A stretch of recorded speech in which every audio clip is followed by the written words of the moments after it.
Assalamualaikum warahmatullahi wabarakatuh. Perkenalkan, saya Anggraini Wibowo dari kelas 12 PDP 1. Baik, pada kesempatan kali ini saya akan mempresentasikan proposal usaha tentang produk keripik tempe. Baik, yang pertama saya akan menjelaskan mengenai latar belakang. Pada saat ini, maraknya berbagai jenis makanan yang beredar di masyarakat yang dibuat dengan menggunakan bahan kimia yang sangat berbahaya untuk kesehatan.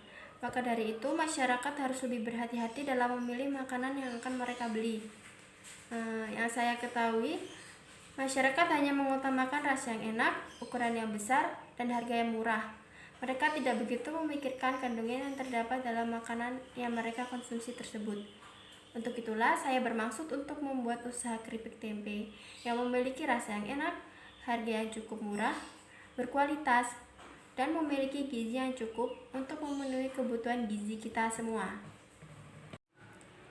Selanjutnya, visi dan misi dari usaha produk keripik tempe saya.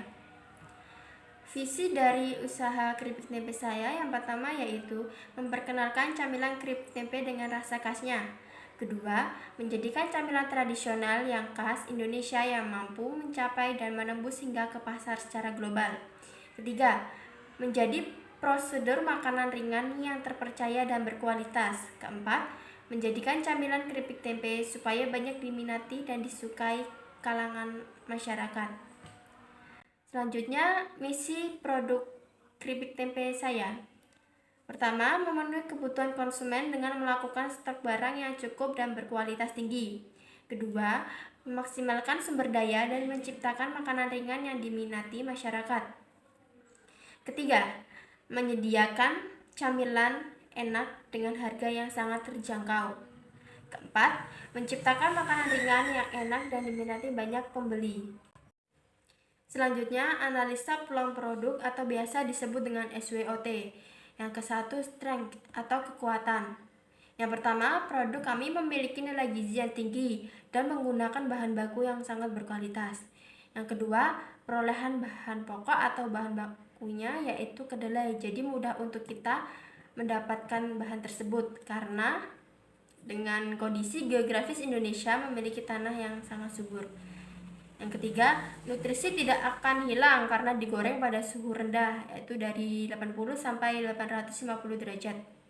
Yang keempat, keripik yang renyah dan nikmat, cocok untuk menjadi camilan sehari-hari. Yang kedua, weakness atau kelemahan. Yang pertama, camilan keripik tempe masih dipandang sebelah mata dan tidak banyak orang yang mengenalnya.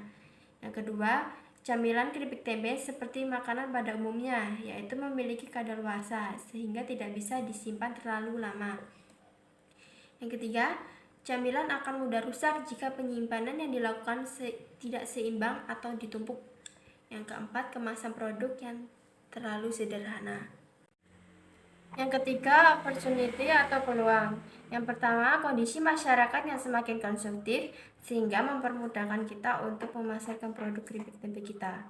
Yang kedua, banyak diminati setiap orang, mulai dari anak-anak, dewasa, maupun orang tua. Yang ketiga, rasa keripik tempe yang gurih asin sehingga konsumen tidak mudah bosan. Yang keempat, masyarakat senang mencari kuliner yang unik dan berbeda.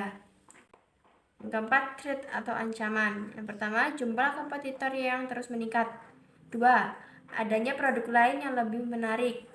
Tiga, varian rasa produk lain yang lebih berwarna karena produk kita cuma menyediakan hanya satu varian rasa yaitu original. Empat, persaingan harga antar produsen dalam pemberian harga. Baik, selanjutnya marketing mix produk. Yang pertama, produk keripik tempe kami tidak menggunakan bahan pengawet ya tentunya. Yang kedua, terdapat logo yang menarik pada kemasannya. Untuk pengiriman bisa dilakukan keluar kota dan untuk kemasannya juga terjamin aman dan memiliki rasa yang gurih pada keripik tempenya. Yang kedua, price atau harga. Harga keripik tempe yang mudah dijangkau karena kami memberikan harga yang cukup relevan murah. Dan juga untuk konsumen bisa melakukan pembayaran melalui cash, debit, dan e-wallet atau pembayaran secara digital. Kami juga menyediakan paket harga khusus untuk hari besar atau event tertentu. Untuk harga yang bisa dijangkau untuk semua kalangan, baik bawah, menengah, dan ke atas. Cocok juga untuk pelajar maupun ibu rumah tangga. Produk kami untuk harga penjualan dengan harga 8.000 per pieces, yaitu berat bersihnya 250 gram. Yang ketiga yaitu place atau tempat. Yang pertama, menitipkan produk ke toko-toko. Yang kedua, penjualan online atau marketplace melalui Shopee. Yang ketiga, melalui penjualan secara langsung. Yang keempat, menitipkan produk di warung. Lalu yang keempat, promotion atau promosi. Yang pertama, dipromosikan melalui media sosial. Seperti yang kita ketahui, pada saat ini hampir seluruh masyarakat selalu menggunakan media sosial untuk mencari kebutuhan yang mereka inginkan. Maka dari itu, dengan melakukan promosi melalui sosial media ini, masyarakat akan lebih mudah untuk mengetahui usaha keripik tempe ini. Media sosial yang digunakan yaitu seperti WhatsApp, Instagram, dan juga website. Melalui media sosial tersebut, konsumen dapat melihat foto produk dan juga deskripsi produk dengan lengkap. Yang kedua, dipromosikan secara langsung. Ketiga, personal selling atau dari mulut ke mulut.